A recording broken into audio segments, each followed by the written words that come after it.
台南市议会临时会上午召开，议长柯丽丽甲市长黄伟哲趁着上午的议程结束，共同伫个明治艺术厅1楼大厅举办联运稻香莲的活动，共同为大新营区的稻米甲莲花相关的农特产品来行销。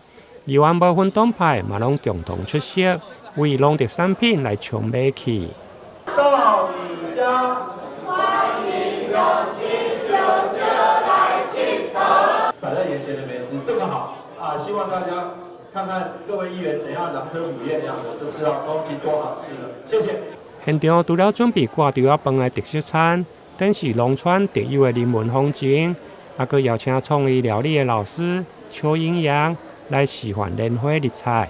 因为今仔日拄好是8月8号父亲节，台南市议会嘛特别准备父亲节的鸡卵糕，向在场所有辛苦的爸爸来致意，场面热闹又佫温馨。